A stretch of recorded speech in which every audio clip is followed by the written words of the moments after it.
Are you looking to get started in needle felting? If so, today I'm going to share with you a quick and easy introduction to the tools and materials.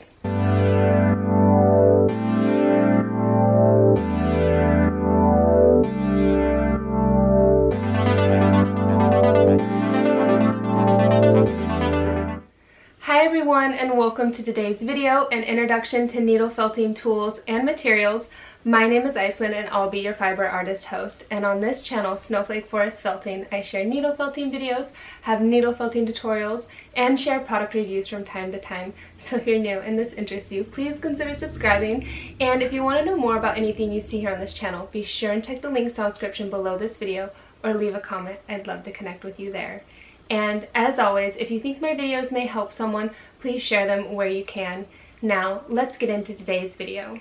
So number one, you have needle felting needles. This can actually be a little intimidating due to the fact that there are so many different kinds out there. But don't let this confuse you if you're a beginner. So I have a needle to recommend to you. These are the needles that I started with, and they're from Clover USA.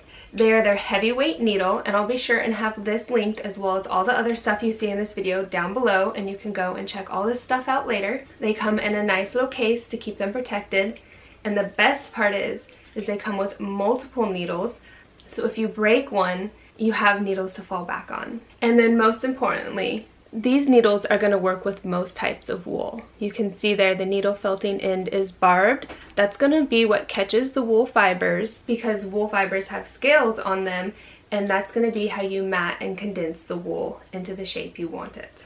And if you're looking for more information on specific types of needles, I do have some other videos you can go and check. I'll be sure and link those for you as well. And I'll also be having a video in the future that talks more specifically about them, from triangular shaped, star, reverse, all that good stuff, the sizes, 32, 36, 42, all that jazz. So be sure and be subscribed so you don't miss out when I upload that video too. But for now, as a beginner, this is a great needle to start with. Next up is wool. You're gonna have all types of wool, and that's gonna be because different breeds of sheep create different types of wool. And so different wool is gonna be more desired depending on what you're wanting to use that wool for. But to get a little more simple for you, don't confuse yourself with all that stuff. What you're gonna wanna know for the most part is core wool, wool batting, and wool roving. Let me explain. Wool roving is wool that is combed already and carded and going, for the most part, all in one direction. There you can see the fibers are all lined up. And when you roll it apart, it comes apart like that. Next up is wool batting. This means the fibers are going in all different directions. And then next you have core wool, or wool that is undyed, and it can be a blend of types of wool too. This is going to be really easy to felt and work with most any needle felting needles. And this is what you're going to use at the core of your project. You can see here on this octopus that I've created, inside his head is core wool. But when I worked on his really thin legs, I just only used color wool because I didn't want this wool coming through on the project. Wool batting is going to felt really fast because the fibers are already meshed for you.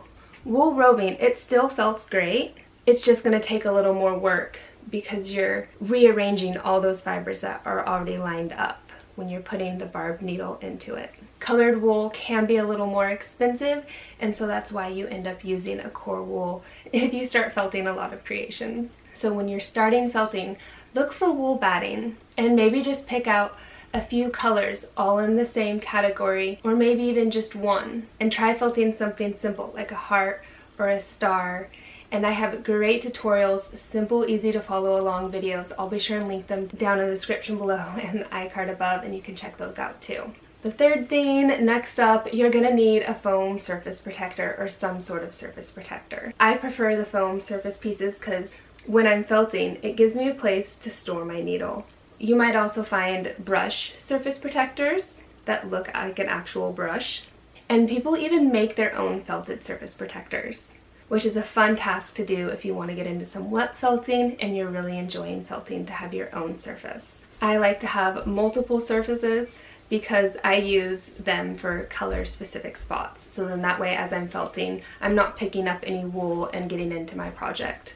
And also, it's important to know that if you try felting on like a hard surface, you're gonna most likely break your needle on that surface. Because when you're felting,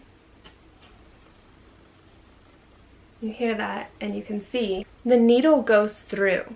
And so that's why it's really great to have something for that needle nice and soft to go into when it goes through your project. And another thing to note with surfaces is having a surface like this is going to give your item some friction, so it's not going to move around.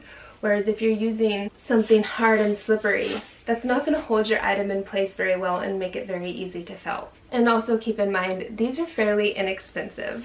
Next up, number 4, you're going to want a pair of scissors to trim your project when done. I highly recommend these little ones. You can see they have a curved tip, they're super pointed, and that's going to allow you to trim really close to your project and get any of those flyaways that you have at the end of your project that you're not going to take the time to ever be able to get all tucked away and felted in. And then lastly, you might want a fabric tape measure. This is great because it's going to help you get an idea for your project, the size you want it to be, if you need to add more wool, if you need to cut away wool, and most of all, making sure your items are in proportion. And that's it. Those are the main things that you're going to need to start felting, piercing your wool, creating your items, and being a fiber artist too.